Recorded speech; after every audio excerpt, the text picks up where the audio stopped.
मुलं सात्विक येण्यासाठी पहिले माता पिता जागृत पाहिजे. छत्रपती शिवाजी महाराज जे तयार झाले, छत्रपती संभाजी महाराज जे तयार झाले, शहाजी राजे आणि जिजाऊ माँसाहेब यांच्या संस्काराने छत्रपती शिवाजी महाराज तयार झालेले आहेत. शहाजी राजे आणि जिजाऊ माँसाहेब यांनी संपत्ती कमवून नाही दिली, काय दिले? संस्कार दिले. ध्वज आणि मुद्रा दिली. प्रतिपश्चंद्रलेखे व वर्धेश्वर विश्ववंदिता शहासनो शिवसेसा मुद्रा भद्राय राजते, ही मुद्रा दिली.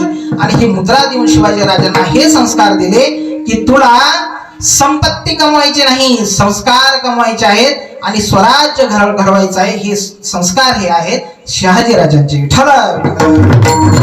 मला सांगायचं काय की शहाजी राजाने संपत्ती नाही संस्कार कमवले. म्हणून सांगत असतो नेहमी, मुलांना श्रीमंत बनवण्यापेक्षा संस्कारी बनवा. कारण श्रीमंती काही काळ टिकेल पण संस्कार जन्मजन्मी टिकल्याशिवाय राहणार नाही. कितीही संपत्ती कमवली परंतु मुलगा जर दारू पिणारा निघाला तो काही दिवसात ती संपत्ती उडवून टाकेल. परंतु मुलगा जर संस्कारी निघाला आणि तुम्ही अजिबात संपत्ती कमवली नाही तरी तो कितीतरी संपत्ती कमवून दाखवेल. आणि आळंदी सारख्या ठिकाणी पाठवा किंवा कुठल्याही संस्थेत, अनेक ठिकाणी संस्था आता गावाकडे पण चालू झालेल्या आहेत, आळंदीला पण आहेत. एकनाथजी महाराज कुष्टी गुरुजी यांनी आपल्या संस्थेला आदर्श संस्था म्हणून घोषित केलेलं आहे. गुरुजींच्या चॅनलवर व्हिडिओ आहे. मुलांनी खूप छान प्रकारे त्या ठिकाणी कीर्तन म्हणजे बोललेले आहे. काही नाही की आपली संस्था आहे. आता आमचं म्हणजे भाग्य आहे 2009 पासून जी संस्था आहे त्यापासूनचे जे विद्यार्थी आहेत तर त्याच्यापैकी पुंडलिक महाराज जाधव म्हणून बाबांना माहिती आहे. पुंडलिक महाराज जाधव ज्ञानेश्वरी कंठस्थ आहे, पूर्ण ज्ञानेश्वरी पाठ आहे. संस्थेमध्ये 4 वर्ष पण त्याला बसवलं. आपल्याकडे तो 9 वर्ष होता, म्हणजे संस्थेत बसायच्या आधी कीर्तन करायचा.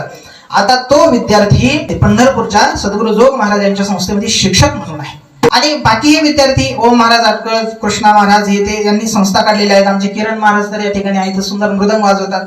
महाराजांना माहिती सकाळी उठल्याबरोबर आमच्याकडे पहिलं असते योगासन, प्राणायाम, जप, त्राटक, ध्यान. आंघोळ झाली की पहिला नित्यनेम, त्याच्यानंतर मृदंगाची प्रॅक्टिस. आमचे पोरं सांगत असतात कीर्तनात, युट्यूबला आहे त्यांचे कीर्तन. बाकीच्या संस्थेमध्ये मृदंग कीर्तन गायन शिकवतात परंतु आमच्या संस्थेमध्ये जे आध्यात्मिक संस्कार आहेत, ब्रह्मचर्य पालन, ब्रह्मचर्य पालनाविषयी जे संस्कार आहेत की ज्याने आपले युवाधन सुरक्षा राहते, आपली सात्विकता वाढते, मन शांत राहते आणि कोणत्याही क्षेत्रात तुम्ही असा त्या क्षेत्रामध्ये उन्नती होते, प्रगती होते. आळंदीला जी संस्था आहे श्री वायाळ महाराज गुरुकृपा वारकर शिक्षण संस्था, या संस्थेमध्ये अनेक विद्यार्थी कीर्तन करतात. आता हे शूटिंग काढणारे महाराज सुद्धा कीर्तन करतात.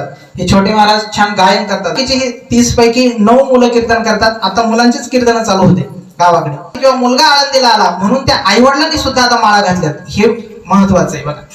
म्हणजे सांगायचं काय की पहिले आई वडिलांनी सुधारायला पाहिजे. आई वडील सुधारले की मुलं आपोआप सुधारत असतात.